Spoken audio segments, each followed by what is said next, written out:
दोस्तों नमस्कार। आपका साहित्य रस यूट्यूब चैनल पर व फेसबुक हनुमान प्रसाद जांगिड़ पेज पर हार्दिक स्वागत है।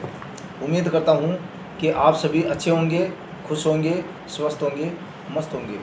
आज मैं आपको एक बहुत ही शानदार कविता सुनाता हूँ। कविता छोटी सी है लेकिन रस हास्य से भरपूर है साहब, बहुत मज़ा आएगा कविता में आपको। ये कविता वर्तमान युग में बहुत बड़े कवि है प्रताप पोद्दार साहब, उनके द्वारा रचित है, जो न्यूज़ 18 में लपेटे में नेताजी कार्यक्रम में भी आते रहते हैं। आप सबने देखा होगा। तो अब मैं कविता सुनाता हूँ। वो कहते हैं कि मैं कुछ नहीं कर सकता, इसका मतलब ये भी नहीं है मैं कुछ नहीं कर सकता। मैं कुछ करके बहुत कुछ कर सकता हूँ और बहुत कुछ करके सब कुछ कर सकता हूँ। अब कविता शुरू करता हूँ साहब, ध्यान से सुनना। कि 4 अपराधियों को फांसी की सज़ा हो गई। हिंदू, मुस्लिम, सिख, ईसाई चारों में खड़े थे भाई। इधर जेलर खड़ा था, इधर मजिस्ट्रेट खड़ा था, इधर मुजरिम खड़ा था, इधर मुजरिम का वकील खड़ा था, इधर फांसी का फंदे का खटका दबाने वाला यानी कि जल्लाद अर्थात हैंग एग्जीक्यूटर खड़ा था।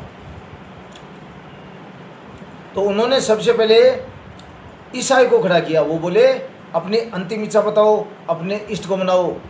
तो उसने बाइबिल मंगाई और IMCU ओल किया और अपने गॉड को मनाया। अब जैसे ही फांसी के फंदे के खटकों को दबाया, खटका गले तक आया, रुक गया। वो बोले भाई इसकी तो गॉड नहीं सुन ली, बच गया, उतारो, उतार दिया। फिर उन्होंने मुस्लिम को खड़ा किया। वो बोले अपनी अंतिम इच्छा बताओ, अपने इष्ट को मनाओ। तो उसने उसने कुरान मंगाई और अपने अल्लाह ताला को मनाया। अब जैसे फांसी के फंदे के खटकों को दबाया, खटका गले तक आया, रुक गया।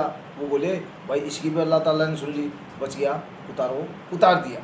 फिर उन्होंने हिंदू को खड़ा किया। वो बोले अपने अंतिम इच्छा बताओ, अपने इष्ट को मनाओ। तो हिंदू कुछ नहीं बोला, खड़ा ही रहा। वो फिर बोले कि अपने अंतिम इच्छा बताओ, अपने इष्ट को मनाओ। तो हिंदू बोला पहले मुझे 1 साल की छुट्टी दिलाओ। वो बोले भाई 1 साल की छुट्टी किस लिए?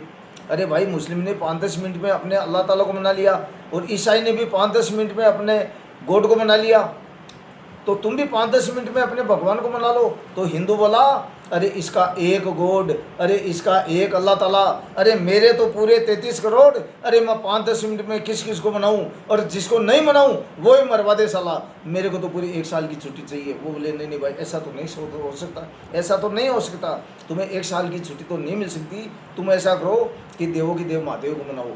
तो उसने देवों के देव महादेव को मनाया, अपने भगवान को मनाया। अब जैसे फांसी के फंदे के खटकों को दबाया, खटका गले तक आया, रुक गया। वो बोले भाई इसकी भी भगवान ने सुन ली, बच गया, उतारो, उतार दिया। अब हास्य का साहब भरपूर आने लेना। अब नंबर आया गुरु सरदार का। वो बोले अपने अंतिम इच्छा बताओ, अपने इष्ट को मनाओ। तो वो बोला अरे साले पहले इस खटिए को सही कराओ और इन तीनों को फिर से लाइन में लगाओ। कहने का मतलब यह है कि हम हमारे दुख से दुखी नहीं है, हम पड़ोसी के सुख से दुखी है। ये बात मैं अच्छी तरह से जानता हूँ कि वो प्रत्येक व्यक्ति सुखी है जिसका पड़ोसी दुखी है। क्योंकि हम नेगेटिविटी से इतने ज़्यादा भरे हुए हैं कि हम उससे बाहर निकलने की कोशिश ही नहीं करते साहब। इसलिए यदि हमें ज़िंदगी सही मायने में एक आदर्श व्यक्ति के रूप में, मनुष्य के रूप में जीनी है, तो इस नेगेटिविटी को हमें त्यागना होगा।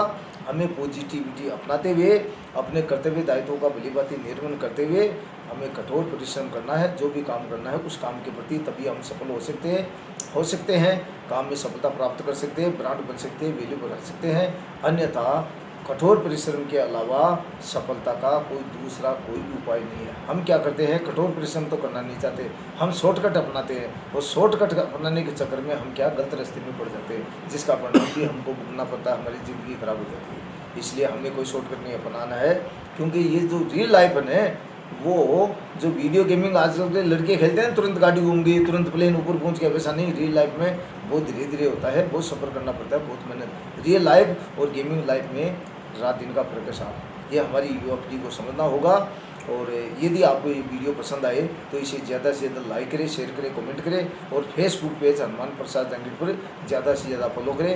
अंत में मैं आप सभी से ये भी आग्रह करना चाहूँगा कि हम सभी सत्कर्म करते हुए, मालिक का नाम लेते हुए, अपने परिवार, समाज और राष्ट्र के प्रति अपने कर्तव्य दायित्वों का भलीभांति निर्वहन करते हुए, अपने पेशेवर कर्तव्य दायित्वों का भी पूर्ण समर्पण, निष्ठा, ईमानदारी, तन्मयता, एकाग्रता, तथ्यचित्तता के साथ में निर्वहन करते हुए, शांति का जीवन जीते हुए तरक्की के उत्तम आयामों को प्राप्त करें। इसी आशा और विश्वास के साथ में जय हिंद, जय भारत, जय कानून, जय संविधान एंड जय साहित्य। नमस्कार, धन्यवाद।